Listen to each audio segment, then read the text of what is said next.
नमस्कार दोस्तों, master story channel में आप सभी का स्वागत है। अगर आपको कहानी पसंद आए तो वीडियो को लाइक करें, चैनल को सब्सक्राइब करना ना भूलें।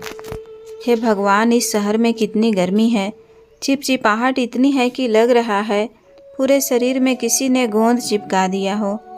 कैसे इस शहर में लोग जी रहे हैं। पूरा बदन नमक की तरह चिपचिप कर रहा है। ओ भाई, हमें न्यू टाउन जाना है, क्या तुम चलोगे? यहाँ से कितनी दूर है? क्या तुम्हारी गाड़ी खाली है? हमें वहाँ तक छोड़ दोगे? थके हारे भोला बाबू ने एक टैक्सी ड्राइवर से कहा। तो उस ड्राइवर ने रौब दिखाते हुए कहा, न्यू टाउन में कहाँ जाना है चाचा? कोई पता वता तो होगा ना आपके पास? भोला बाबू बोले, पता के नाम पर तो बस न्यू टाउन ही जानता हूँ। तुम हमें बस वहीं तक छोड़ दो, आगे हम खुद ढूंढ लेंगे। इतनी दुनिया देखी है तो छोटी सी जगह क्या हम ढूंढ नहीं पाएंगे? टैक्सी वाला बोला, चाचा जितना सोच रहे हो उतना आसान नहीं है। फिर भी अगर तुम कह रहे हो तो मैं छोड़ देता हूँ, पर न्यू टाउन इतना भी छोटा नहीं है जितना आप सोच रहे हो। तो क्या आप वहाँ जाकर हर एक घर जाकर अपने सही पते को ढूंढ लोगे? और हाँ, किराया 600 रुपया होगा, है कि नहीं? भोला बाबू बोले, क्या 600? फिर उन्होंने अपनी दोनों जेब टटोली और बोले, बेटा इतना किराया तो नहीं है मेरे पास तो बस कुल मिलाकर 250 रुपये हैं, और इन्हीं पैसों में हमें अपने बेटे के पास जाना है। टैक्सी ड्राइवर बोला, वाह चाचा, जेब में बस 250 रुपये लेकर कलकत्ता चले आए, वो भी इस काकी को लेकर, ऊपर से पता भी नहीं मालूम। ये अच्छा है भटको फिर सड़क पर, और कई को भी अपने साथ भटकाओ। बेकार में मेरा समय खोटी कर दिया। चलो जाओ, मैं भी कमाने निकला हूँ, मेरा भी परिवार है। अगर ऐसे में समाज सेवा करता रहा तो हो गया। चलो हटो, फुर्सत नहीं है मेरे पास समाज सेवा करने का। इतना कहकर वो टैक्सी ड्राइवर ने बूढ़े भोला बाबू और आभा जी को वहीं उतार दिया। बेचारे भोला बाबू हाथ जोड़कर बोले, बेटा ऐसा मत करो, मेरे साथ देखो, मेरी पत्नी को कितनी बूढ़ी हो गई है। सड़क इतनी गर्म है कि इनके पांव जल जाएंगे, और इस अनजान शहर में हम कहाँ भटकते फिरेंगे। मैं तो ये पैसे भी अपनी पुरानी घड़ी को एक दुकान में बेच कर लाया था। तुम भी तो किसी के बच्चे हो। हम बेबस लाचार माँ बाप की मदद कर दो, भगवान तुम्हारा भला करेगा। ड्राइवर बोला, चल हट बूढ़े, आया भगवान से मेरी सिफारिश करने वाला। ऐसे ही आशीर्वाद लेकर काम करता रहा पूरे दिन तो मेरे बच्चे तो भूखे ही मर जाएंगे, और बीबी की गाली अलग से सुननी पड़ेगी। भिखारी कहीं की, अब जा यहाँ से। भोला बाबू और आभा जी उस ड्राइवर के आगे हाथ जोड़कर गिड़गिड़ा रहे थे, पर वो टस से मस नहीं हुआ और उन्हीं बीच सड़क पर ही छोड़कर चला गया। भोला बाबू और उनकी पत्नी आभा जी वहीं बैठ गए, और करते भी क्या। आभा जी बोली, आप एक बार फिर से दिलीप को फ़ोन मिलाइए ना, शायद अब की बार लग जाए। वो बोले, नहीं आभा, नहीं लग रहा है, ना जाने कितनी ही बार फ़ोन मिला चुका हूँ। मुझे तो बड़ी घबराहट हो रही है। एक तो अनजाना शहर, ऊपर से शाम होने वाली है, क्या करेंगे, कहाँ जाएंगे? देख रही हो, इस शहर में पीली टैक्सी इतनी घूम रही है मानो चींटी चल रही हो, और इतने ही लोग भी स्टेशन पर खड़े हैं। मेरे तो कुछ समझ में नहीं आ रहा।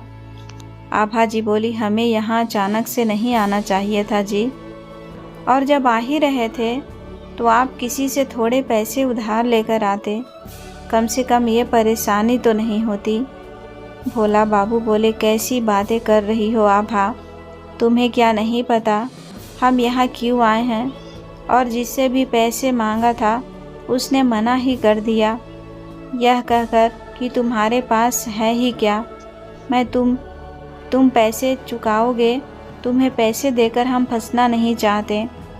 तभी तो दुकान वाले को हाथ पैर जोड़कर अपनी वह घड़ी बेची, और उसने उसके बदले मुझे 900 रुपये दिए थे, जो यहाँ आने में खर्च हो गए। अब सिर्फ 250 रुपये बच गए हैं। समझ नहीं आ रहा है अब क्या करूं।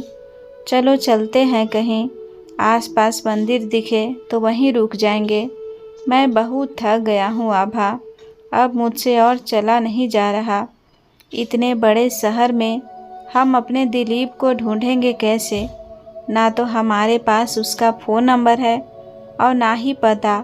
हम यहाँ आ तो गए हैं, पर सिर्फ नाम और इस छोटे से फ़ोटो के सहारे हम उसे नहीं ढूंढ पाएंगे। आभा जी कहती है, सुनिए जी, थोड़ी देर यहीं आराम कर लेते हैं, फिर ढूंढेंगे दिलीप को। उसे गए 10 साल हो गए। इस बीच उसने कुल मिलाकर 4 बार ही तो फ़ोन किया। आखिरी बार जब वो जा रहा था, मैंने कितना कहा अपना पता और फ़ोन नंबर देते जा, पर उसने कहा मैं अपना घर बदलने वाला हूँ, जब वहाँ पहुँच जाऊँ और घर सेट हो जाए उसके बाद उसका पता दे दूँगा। और उसने अपना जो फ़ोन नंबर दिया ही नहीं, शायद किसी मुसीबत में होगा। दोनों मंदिर में बैठे यही सब बातें कर रहे थे कि तभी मंदिर के पुजारी उनके पास आकर कहते हैं, राम राम जी भाई साहब, क्या आप लोग इस शहर में नए हैं? भोला बाबू बोले, जी, दरअसल 2 साल पहले हमारा बेटा यहाँ नौकरी करने आया था, पर पिछले 9 महीने से हमें उसकी कोई खबर नहीं मिली, इसीलिए हम उसे ढूंढने चले आए। पंडित जी बोले, आप लोगों को क्या उसका पता नहीं मिल रहा, या आप अपनी मंजिल भटक गए हैं? मुझे बताइए, शायद मैं कुछ कर सकूं, या मैं आपकी मदद करने की कोशिश करूंगा। आभा जी ने बेटे की तस्वीर आगे करते हुए कहा, पंडित जी, पता ही तो नहीं है हमारे पास, बस ये एक तस्वीर है, शायद ये आपकी कोई मदद कर सके। वो बोले, लगता है आप लोग गांव में रहते हैं, इसीलिए इस बदली हुई दुनिया से अनजान हैं और इतने सीधे साधे हैं, पर आजकल की सच्चाई बड़ी डरावनी है। बच्चे जब घर से निकल जाते हैं और जब वो अपने माता पिता से कोई संपर्क ना रखे, इसका मतलब वो बहुत आगे निकल चुके हैं और उस जगह में उसे अपने बूढ़े माता पिता की कोई ज़रूरत नहीं होती है, ना ही आजकल के ज़माने की सच्चाई है। आभा जी बोली, अरे नहीं नहीं पंडित जी, हमारा दिलीप ज़रूर किसी मुसीबत में होगा, क्योंकि उसको अपनी धरती और इस माँ के साथ बहुत लगाव है और वो हमारे साथ ऐसा करने के बारे में कभी सोच भी नहीं सकता। पंडित जी हंसते हुए बोले, मैं इस दुनिया में लगभग 10 सालों से पूजा अर्चना कर रहा हूँ और इसी मंदिर में ना जाने मैंने ऐसे कितने ही माता पिता को भगवान से नहीं, बच्चों की शिकायत करते हुए देखा है। कोई उन्हें हावड़ा स्टेशन पर छोड़कर चला गया तो कोई उन्हें विदेश लेकर गया और वहाँ नौकरों जैसी हालत करके वहीं छोड़कर किसी दूसरे शहर चला गया। भोला बाबू झट से बोले, होता होगा ऐसा, बड़े बड़े शहरों में करते होंगे शहरों के बच्चे ऐसा, पर मेरा बेटा ऐसा नहीं है, वो हमारे लिए ऐसा कभी नहीं सोचेगा। अरे वो तो अपनी माँ के गहने जो साहूकार के पास रखे हुए हैं, उसे छुड़वाने के लिए इतनी दूर काम करने आया था। मैंने उसके लिए कितना कर्ज लिया, तब जाकर उसे पढ़ाया लिखाया ताकि यहाँ एक अच्छी नौकरी कर सके, मेरी तरह खेतों में मजदूरी ना करे। पंडित जी बोले, ठीक कहते हैं भाई साहब, आप कष्ट की आपकी बात सही है। मैं प्रार्थना करता हूँ कि आपका बेटा आपको जल्द ही मिल जाए। आप लोग दूर से सफ़र करके आए हैं, भूख लगी होगी, बड़े अच्छे दिन में आए हैं। इस मंदिर में अक्सर कोई न कोई भंडारा करवाता है, जहाँ बहुत लोग पेट भर के खाना खाते हैं। आज भी एक भंडारा है, आप लोग भी पेट भर खाना खा लीजिए, मैं अभी आता हूँ। लंबे सफ़र के बाद उन्हें भूख तो लगी ही थी, और जब वहाँ खाना मिल रहा हो तो भला वो क्यों भूखे रहते। दोनों खाने बैठ गए। उसी लाइन में काफ़ी बुजुर्ग भी बैठे थे। सभी खाने का इंतजार कर रहे थे कि तभी एक आदमी अपने परिवार के साथ गाड़ी से उतरता। उसके कपड़े, उसके जूते देखने लायक थे। काफ़ी पैसे वाला लग रहा था। हाँ भाई, जिसके पास पैसे होंगे वही तो यह सब कर सकता है। फिलहाल खाना परोसना शुरू हुआ। जब सभी खाना खा रहे थे तभी एक औरत बनारसी साड़ी और गहने में सजी संवरी, जो उन लोगों के साथ ही गाड़ी से उतरी थी, आकर सबके बीच में खड़ी होकर कहती है, सभी लोग भर पेट खाना खा कर जाना। हमारे पास पैसों की कमी नहीं है, और हाँ, खाली हाथ मत जाना। आप सबके लिए कुछ कपड़े भी ले आए हैं, वह भी लेते जाना। अब तक भोला बाबूजी और आभा जी चुपचाप खा रहे थे, पर अचानक उस आदमी की आवाज़ सुनकर दोनों का खाना रुक गया और उनके कान खड़े हो गए, क्योंकि वो आवाज़ उन्हें जानी पहचानी अपनी सी लगी। और जब वो नज़रें उठा कर देखते हैं तो उन्हें अपनी आँखों पर यकीन ही नहीं हुआ। समझ नहीं पा रहे थे कि वे खुश हो या दुखी, क्योंकि वो आदमी कोई और नहीं बल्कि उनका बेटा दिलीप था। अपने मन की तसल्ली के लिए वो अपने बेटे की आवाज़ सुनकर भोला बाबू के पास गए। जब उन्होंने उसका चेहरा देखा तो वो तुरंत उससे लिपट कर रोने लगे और बोलने लगे, पंडित जी देखिए, मेरा बच्चा मुझे मिल गया। भगवान तेरा लाख लाख शुक्र है कि तू ठीक ठाक है। कहाँ था तू बेटा? अपनी माँ और बाबा को ही भूल गया। इतने में पीछे से आभा जी आई। वो भी उससे लिपट कर खूब रोने लगी और बोली, बेटा दिलीप, तुम ठीक तो हो ना? तुम्हारी तबीयत कैसी है? कितने दुबले हो गए हो? वह बस रोती जा रही थी, ज़्यादा कुछ कह नहीं पा रही थी। तभी पंडित जी आए और बोले, अच्छा तो तुम हो इनके बेटे? अरे बेटा, अपने बूढ़े माँ बाप के साथ कोई ऐसा करता है? माता पिता को अपना पूरा पता भी नहीं बताया। बेचारे यहाँ वहाँ भटक रहे हैं। इनके पास तो ना पैसे हैं ना ही पूरा पता है। आभा जी बोली, कोई बात नहीं पुजारी जी, मेरा बेटा मुझे मिल गया ना, अब हमें कुछ नहीं चाहिए। बेटा, ये तो तुम बहुत नेक काम कर रहे हो, भगवान तुम्हारा भला करे। कभी दिलीप की पत्नी अनीता आई और बोली, क्या हुआ दिलीप, जल्दी जल्दी सबको दो, यहाँ इन जैसे एक नहीं हजारों लोग हैं, पीछे काफ़ी लंबी लाइन है। आभा जी ने आश्चर्य से पूछा, ये कौन है बेटा जो तुम्हें नाम से पुकार रही है? दिलीप बोला, माँ, ये आपकी बहू है। आभा जी बोली, क्या बहू? तुमने शादी भी कर ली और हमें बताया तक नहीं। दिलीप कुछ बोलता उससे पहले अनीता बोली, माँ, दरअसल हमारी शादी इतनी जल्दबाजी में हुई थी कि किसी को कुछ बताने का मौका ही नहीं मिला। और सच बताऊं, ये तो हर रोज़ आप लोगों को याद करते थे। आप लोगों को ये भूले नहीं हैं। बस मेरे पापा के जाने के बाद उनके बिजनेस को संभालते हुए इतने व्यस्त हो गए थे कि इनको मौका ही नहीं मिला गांव जाने का। और रही बात फ़ोन नंबर की, उस वक्त तो इनके पास फ़ोन भी नहीं था, और गांव में आपके पड़ोस का नंबर इन्होंने खो दिया, वह भी मेरी वजह से खोया था। मुझे माफ़ कर दीजिए। अब आप लोग गाँव वापस नहीं जाएंगे, यहीं अपने पोते और हमारे साथ रहेंगे, क्यों जी? दिलीप बोला, बाबूजी, मुझे माफ़ कर दीजिए। पता नहीं मैं कैसे आप लोगों को भूल गया। मेरे जैसा नालायक बेटा भगवान किसी को ना दे, पर अब मैं अपनी गलती सुधारना चाहता हूँ। अनीता सही कह रही है, अब से आप लोग हमारे साथ यहीं रहेंगे, इसी शहर में। इतने दिनों तक जो मैं आप लोगों से दूर रहा, अब आपके साथ रहकर आपकी सेवा कर उसकी भरपाई करना चाहता हूँ। वहाँ सभी के आंखों में आंसू आ गए और फिर आभा जी और भोला बाबू बेटे के साथ चले जाते हैं।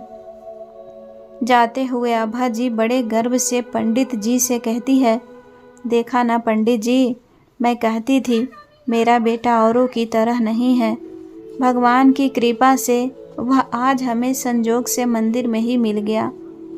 पंडित जी बोले, जी बहन जी, आपकी बातों को सही साबित करें और आप लोग यूं ही खुश रहें, यही मेरी भी कामना है।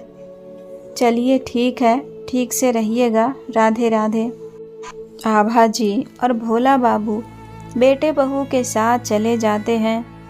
घर पहुंचते ही अनीता बोली, आप लोग थके होंगे, चलिए कुछ खा पी कर पहले आराम कर लीजिए, बाकी बातें कल करेंगे। इतना कहकर वह अपने कमरे में चली गई। अगली सुबह आभा जी और भोला बाबू बैठे चाय पी रहे थे, तभी उनके घर काम करने वाली बिमला आती है। तो अनीता उससे सब्जी भाजी का हिसाब मांगती है और थोड़े से पैसों की गड़बड़ी के कारण उसे काम से निकाल देती है और आभा जी से कहती है, मम्मी जी ये अच्छा काम नहीं करती और ऊपर से चोरी भी करती है, इसीलिए इसे हटा दी हूँ। वैसे भी हम लोग ज़्यादा लोग तो है नहीं, मिल बांट कर काम कर लेंगे। क्यों, आप क्या कहती हैं? आभा जी बोली, हाँ हाँ बहू, तुम बिल्कुल सही कह रही हो। गांव में तो इतनी इससे ज़्यादा लोगों का काम मैं अकेले कर लेती थी और काम करने से सेहत भी अच्छी रहती है। गांव में सब काम हम खुद ही करते थे। बेचारी सीधी साधी आभा जी, उनको क्या ही पता था कि अनीता के मन में क्या चल रहा है। एक दिन अनीता घर पर किटी पार्टी रखती है और आभा जी को सुबह से रसोई में लगाए रखती है। बेचारी आभा जी पूरी मेहनत कर रही थी। फिर अनीता उनके काम में कुछ न कुछ नुक्स निकाल देती थी। फिर थोड़ी देर बाद उसकी सभी सहेलियां आती है तो अनीता आभा जी को बात बात पर आवाज़ देकर कभी ये लाओ तो कभी वो लाओ कहकर परेशान कर रही थी। तभी उसकी एक सहेली बोली, अरे आभा, कहाँ से मिली ये काम वाली? ये फुल टाइम मेड है क्या? यार मुझे भी कब से एक फुल टाइम मेड की ज़रूरत थी पर मिल ही नहीं रही है। वैसे कितना पैसा ले रही हैं? अनीता बोली, अरे ये तो फुल टाइम पर है और पैसे किस बात के लेगी? ये मेरी सास है जो आज ही गांव से आई हैं। एक बात बताऊं, दिलीप तो इनको कब का भूल गया था, पर ये दोनों बेटे के लिए यहाँ चले आए। वो तो सबके सामने कुछ कह नहीं पाया और मुझे फ़ोन किया, तब मैंने इन्हें यहाँ लाने को कहा। अरे यहाँ नौकरों के भाव और नखरे तो तुम सबको पता ही है, ऐसे में भला मैं इनके कैसे न रखती? एक सहेली बोली, क्या या तुम्हारी सास है? वाह यार, क्या कमाल का दिमाग लगाया है तुमने। काश हमारी भी कोई अपनी ना सही दूर की ही एक गांव में सास होती। और फिर वहाँ सभी हंसने लगते हैं। ये सारी बातें आभा जी भी सुन रही थी। उनकी आंखों से आंसू आ जाते हैं पर वो चुपचाप अपने काम में लगी रहती हैं। अचानक नाश्ते की प्लेट लाते वक्त आभा जी के हाथों से छूटकर गिर जाता है, जिससे अनीता आग बबूला हो जाती है और कहती है, गंवार औरत, ये क्या किया? मैं सोची थी कि यहाँ के तौर तरीके सीख लेगी, पर ये तो गंवार की गंवार ही रहेगी। आभा जी रोते हुए बोली, बहू, मैंने जानबूझकर नहीं किया। फिर ऐसे क्यों बोल रही हो? वो भी सबके सामने। ये तुमने ठीक नहीं किया। और रोते हुए वहाँ से चली गई। थोड़ी देर बाद दिलीप और भोला बाबू आते हैं तो अनीता कहती है, दिलीप, क्या कहा था तुमने? इन लोगों से अच्छे से पेश आओ ताकि ये हमारा सारा काम करते रहें। पर आज तो तुम्हारी माँ ने मेरी इतनी बेइज्जती करवाई, वो भी मेरी सहेलियों के सामने। क्या यही सोचकर मैंने बिमला को हटाया था? भोला बाबू बोले, ये सब क्या कह रही हो बहू? हम तुम्हारे माता पिता के जैसे हैं, कोई नौकर नहीं जो इस तरह से बात कर रही हो। दिलीप बोला, आप तो चुप ही रहिए बाबूजी। जानते हैं ये फ्लैट, मेरी नौकरी सब अनीता के पापा ने ही दिया है और आपकी वजह से मैंने आज तक बस गरीबी ही देखी है। इसीलिए आप लोगों से सारा रिश्ता तोड़कर यहाँ चला आया था। मैं ही बेवकूफ़ था जिसने सोचा सिर्फ फ़ोन के नंबर बदल देने से आप लोगों से पीछा छूट जाएगा, पर नहीं, आ गए मुंह उठाए यहाँ। अनीता बोली, सुनिए, आप दोनों कान खोलकर, या जो यहाँ रहना है तो यहाँ के सारे काम करने पड़ेंगे, वरना चले जाना वापस अपने झोपड़ी में, समझे। बेटे बहू का असली रूप देखकर दोनों हैरान हो जाते हैं और सोचते हैं कि पंडित जी ने बिल्कुल सही कहा था। दोनों रोते हुए अपने कमरे में चले जाते हैं और क्या ही कहते बेचारे। यहाँ रहने के अलावा उनके पास और कोई रास्ता भी नहीं था। उसके बाद से अनीता और दिलीप उन पर काफ़ी अत्याचार करने लगे। अनीता तो दिन रात घर की साफ सफाई उन दोनों से करवाती रहती थी। अब तो हर दिन यही होने लगा। दिलीप बात बात पर अपने पिता पर हाथ उठाता और इधर अनीता भी आभा जी पर। दिन भर दोनों नौकरों की तरह काम करते, पर फिर भी वे लोग उन दोनों से ठीक से बात तक नहीं करते। एक रात अनीता आभा जी से कहती है, माँ जी, मैं अपने कमरे में जा रही हूँ, हम दोनों के लिए दूध कमरे में दे जाना, और हाँ, सिर्फ हम दोनों के लिए, खुद मत पीने लगना, वरना। थोड़ी देर बाद जब आभा जी दिलीप के कमरे में दूध लेकर जाती हैं तो वो अनीता को कहते हुए सुनती है, सुनो, हम इन दोनों को इतना सता रहे हैं, फिर भी ये यहाँ से जाने का नाम ही नहीं ले रहे हैं। तुम तो कह रहे थे कि गांव वालों को अपनी इज्जत बहुत प्यारी होती है, अब कहाँ गई इनकी इज्जत। दिलीप बोला, हाँ यार, मैं भी यही सोच रहा हूँ। वो बोली, कुछ उपाय करो ताकि ये यहाँ से निकले, मुझे तो इन्हें देखकर ही घिन आती है। उनकी बातें सुनकर आभा जी उदास अपने कमरे में जाकर भोला बाबू से कहती है, सुनिए जी, गांव चलते हैं, वहाँ इज्जत की सूखी रोटी ही भली है। उसके बाद वो भोला बाबू को सारी बात बताती है। 2 दिन बाद भोला बाबू दिलीप को अपना फ़ोन दिखाते हुए कहते हैं, देख तो बेटा, ये इसमें क्या बता रहा है, लगता है कोई कर्जदार है, मुझे तो इसकी बात समझ में ही नहीं आ रही। दिलीप फ़ोन पर हेलो बोलता है। सामने से कोई कहता है, अरे आप भोला बाबू बोल रहे हैं क्या? अरे आपने जो कुछ पैसे करीब 25 साल पहले जमा किए थे वह 5 गुना हो गया है, करीब करीब पूरे 1 करोड़। आप आकर दस्तखत करके ले लीजिए। ये सुनकर दिलीप को तो जैसे करंट ही मार गया। फिर जैसे तैसे खुद को संभाल कर उसने कहा, हाँ हाँ, हम आते हैं। फिर फ़ोन रखने के बाद भोला बाबू बेटे से पूछते हैं, क्या बोल रहा था बेटा, कब तक लौटना है उनका पैसा? दिलीप बोला, बाबूजी, हमें कल ही चलकर सारे पैसे लौटाने हैं और आपका दस्तखत चाहिए होगा ताकि ये लोग आगे से आपको परेशान ना करें। आपको कितने पैसे देने हैं बाबूजी? भोला बाबू बोले, यही कोई 50,000। पता है बेटा, कब से इसे चुकाने की कोशिश कर रहा हूँ, ना जाने कितने ही साल से। दिलीप समझ गया कि उसके जन्म के पहले से शायद भोला बाबू पोस्ट ऑफिस में पैसे जमा कर रहे थे जो भूल चुके हैं और उन्हें लग रहा है कि वह कर्ज ले रहे हैं। उसने कहा, कोई बात नहीं बाबूजी, मैं दे दूँगा आपको ये पैसे और आप ये चुका देना। आपने वो पैसे मेरे लिए लिए थे ना, तो मैं ही दूँगा। तो हम कल ही चलते हैं। उसके बाद दिलीप भोला बाबू के साथ गांव जाकर पहले सबका कर्जा चुकाकर उस फ़ोन वाले आदमी के बताए पते पर चला जाता है। वो एक कागज़ पर भोला बाबू से दस्तखत करवाते हैं। फिर वो आदमी कहता है, आप अभी यहाँ दस्तखत कीजिए ताकि उनके साथ कौन आए थे उसका पता रहेगा। दोनों दस्तखत कर वापस घर आ जाते हैं तो दिलीप उस आदमी से अकेले में पूछता है, वैसे पैसे तो जो अकाउंट नंबर मैंने इस फॉर्म में भरे हैं उसी में आएंगे ना?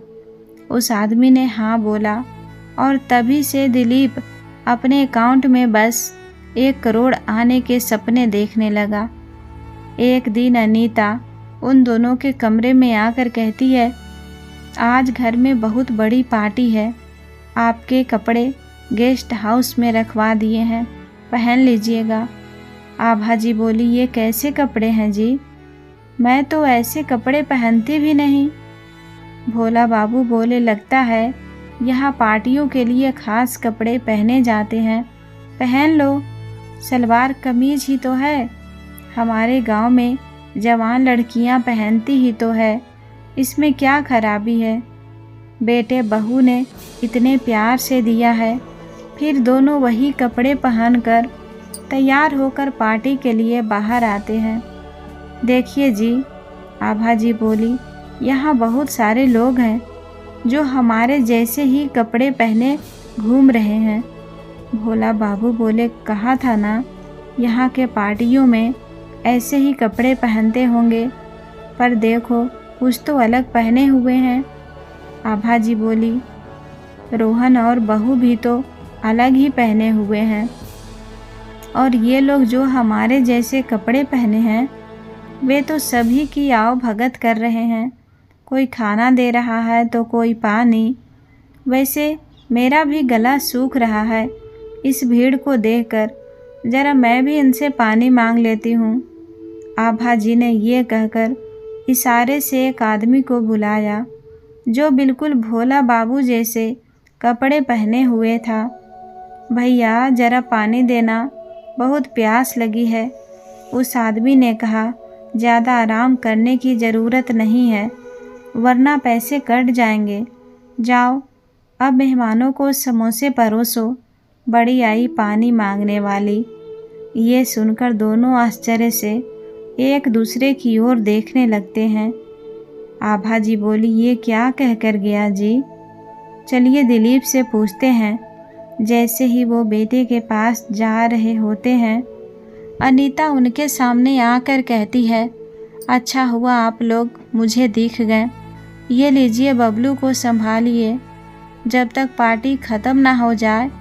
ये कहकर वो अपने बेटे बबलू को उनके गोद में दे देती है।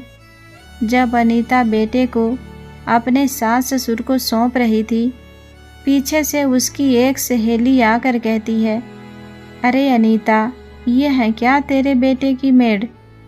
वो बोली, हाँ यार, बबलू की आया है। अब आजकल यूं ही किसी पर बच्चे को लेकर भरोसा करना बड़ा मुश्किल होता है। ऐसे में ये कपल थोड़ा भरोसे लायक मिल गए तो मैंने रख लिया। दिलीप भी वहीं खड़ा था, पर उसके मुंह से एक शब्द भी नहीं निकला। माता पिता तो हैरान थे कि ये क्या कह रही है। शायद इसीलिए हमें यहाँ नौकरों वाले कपड़े दिए गए और हमें पता नहीं क्या सोच रहे थे। तभी दिलीप झट से बोला, बाबूजी, माँ, उनकी बातों पर ध्यान मत दीजिए, अपने पोते को ही तो संभालना है। भोला बाबू उदास होकर बोले, बेटा, हम तो अपने पोते को ऐसे ही संभाल लेते। यह तो बड़े शौक और खुशी की बात होती है किसी भी दादा दादी के लिए, पर तुम लोगों ने जो हमें आया बनाकर यहाँ धोखे से लाया है, उसके बाद तो वह गांव की गरीबी ही अच्छी लग रही है। आभा जी बोली, मतलब तू जानबूझकर हमारी सूध नहीं लेता था क्योंकि तुझे यहाँ की गुलामी रास आ गई है। पर बेटा, हम भले ही गरीब हैं पर गुलामी नहीं कर सकते। याद रखना, जो मर्द अपनी पत्नी के टुकड़ों पर रहता है वह हमेशा गुलामी की ज़िंदगी जीता है। भोला बाबू बोले, चलो आभा, हम यहाँ नहीं रहेंगे। इतने में अनीता आकर कहती है, अरे कहाँ जाने की बात कर रहे हैं? जाने के लिए पैसे हैं आप दोनों के पास या फिर उसी मंदिर में जाकर रहने का इरादा है? यहाँ से गांव काफ़ी दूर है, जैसे आए थे वैसे चले जाएंगे। तुम्हें हमारी चिंता करने की कोई ज़रूरत नहीं है। इस बात से गुस्साई अनीता चिल्लाकर कहती है, सुनिए सभी कोई, इस भिखारियों को मैंने मंदिर से उठाकर यहाँ अपने घर में शरण दिया और ये हमारी ही पीठ पर छुरा भोग कर यहाँ से भागने के फिराक में है। भलाई का तो जमाना ही नहीं रहा। भोला बाबू बोले, ये क्या कह रही हो तुम बहू? हमने तुम्हारे साथ नहीं बल्कि तुमने हमें छला है। अनीता बोली, चुप करो तुम लोग। एक तो मेरी सोने की चैन गायब हो गई, ऊपर से दिलीप कहीं तुम्हारे माँ बाप ने तो। दिलीप बोला, देखो अनीता, ये ठहरे गरीब, इनको आ गया होगा लालच, कर ली होगी चोरी। भोला बाबू बोले, दिलीप तुम अपने ही माता पिता को चोर बोल रहे हो, शर्म नहीं आती तुम्हें? दिलीप बोला, हाँ बोल रहा हूँ, क्योंकि आप लोगों की हालत मुझसे छुपी नहीं है। बाबूजी, अब लिया है तो हाँ बोल दो, ताकि आपकी झोले की तलाशी ना करनी पड़े। आभा जी बोली, तलाशी? अब यही सही बच गया था। अनीता बोली, सुनो दिलीप, मुझे इनकी गंदे झोले नहीं छुए जाएंगे, तुम ही देख लो, वरना मैं पुलिस बुला लूँगी। वही फिर तलाशी लेंगे चोर की पोटली का। आभा जी और भोला बाबू नाम आँखों से वहीं बैठ गए और अपनी इज्जत को तार तार होते हुए देख रहे थे। सभी लोग उन्हें चोर की निगाहों से देखे जा रहे थे और वो बस नाम आँखों से अपनी पोटली की ही नहीं बल्कि अपनी इज्जत की भी तलाशी देखते रहे, वह भी अपने ही बेटों के हाथों। अनीता बोली, बुढ़िया ये सब क्या? आभा जी रोते हुए बोली, नहीं बेटा, मैंने चोरी नहीं की। तो बहू बोली, बुढ़िया झूठ बोल रही है। और जैसे ही उन पर हाथ उठाने की कोशिश की, किसी ने आकर उनका हाथ पकड़ लिया और खींचकर एक तमाचा उसके गाल पर जड़ दिया। हिम्मत कैसे हुई तुम्हारी इन्हें थप्पड़ मारने की? शर्म नहीं आती? ऐसा करते हुए उस पुलिस वाले ने दोनों को फटकारते हुए कहा और आभा जी और भोला बाबू के पांव छूकर प्रणाम किया। ये देखकर दोनों के पैरों तले जमीन सरक गई और बोले, अरे सर, आप लोग, क्या आप इन्हें जानते हैं? ये कौन है? पुलिस वाले ने कहा, अरे नहीं नहीं, हम तो यहाँ आपके पिता के बुलाने पर आए हैं। वो कह रहे थे कि जब वो आप लोगों को ये फ्लैट खाली करने को कहेंगे तो आप लोग कहीं उन पर हाथ ना उठाए, इसीलिए हमें यहाँ आना पड़ा। दिलीप हैरानी से बोला, क्या आप कहना क्या चाहते हैं? मैं कुछ समझा नहीं। तभी पीछे से भोला बाबू आकर कहते हैं, बेटा ये फ्लैट तुझे तेरे ससुर ने दिया था और तूने अपने बाप को दे दिया। वो क्या है ना, जिस 1 करोड़ के लालच में तूने उस कागजात पर दस्तखत किए थे, वो सारा मेरा बिछाया हुआ जाल था। तुझे क्या लगा चाल सिर्फ तुम ही चल सकते हो? भले ही गांव का हूँ, पर सही कहा तुमने, हमारी इज्जत सबसे ऊपर होती है। और जब जाना कि तुम लोग उसी की धज्जियाँ जानबूझकर उड़ा रहे हो, तो फिर सारी योजना बनानी पड़ी। पिता दिलीप से बोले, तुम तो कह रहे थे कि हम करोड़पति बनने वाले हैं, फिर ये सब क्या है? भोला बाबू बोले, मैं बताता हूँ बहू, इसने करोड़ों रुपए की लॉटरी समझकर जिन कागजात पर दस्तखत किया, दरअसल वो इसके इस फ्लैट के थे, जो अब मेरे नाम कर चुका है। और तो और इसने मेरे सारे कर्जे भी चुका दिए। सो अब तुम लोग यहाँ रहना चाहो तो हमारी नौकरी करनी पड़ेगी। वो क्या है ना, अब तुम जैसे धोखेबाजों के साथ मैं ऐसे तो नहीं रह सकता। याद रखो, जब एक गंवार देहाती अपनी शराफत छोड़ता है तो ऐसा ही होता है। अनीता बोली, ऐसे कैसे यह फ्लैट आपका हो जाएगा? आप नहीं जानते मेरे पापा को, यह पुलिस भी उनके आगे कुछ नहीं कर पाएगी। रुको, अभी बुलाती हूँ अपने पापा को। ये कहकर उसने जैसे ही अपना फ़ोन निकाला, उसके पापा रमेश जी अंदर घुसते हुए कहते हैं, फ़ोन करने की कोई ज़रूरत नहीं है अनीता, मैं आ गया हूँ। अनीता बोली, पापा आप यहाँ? अच्छा हुआ जो आप आ गए, अब आप ही इस बुढ़े को बताइए। कहते हैं ये फ्लैट इनका है, आए बड़े। रमेश बाबू बोले, बेटा यह कानूनी तरीके से किया गया काम है और मैं कानून से बड़ा थोड़े ही ना हूँ। अनीता बोली, पापा यह आप क्या कह रहे हैं? रमेश बाबू बोले, तुम लोगों के अत्याचार से तंग आकर ये तो यहाँ से जा रहे थे, पर बाहर मुझसे टकरा गए और भोला तो मेरे बचपन का दोस्त है, तो उसके साथ अत्याचार मैं कैसे होने देता, खासकर जब वो अत्याचार मेरी बेटी कर रही हो। तुम्हें पता है इसकी तरह मैं भी कभी गरीब हुआ करता था, तब ये मुझे रोज़ खाना खिलाता था, जबकि इसके पास खुद ही खाने की कमी होती थी।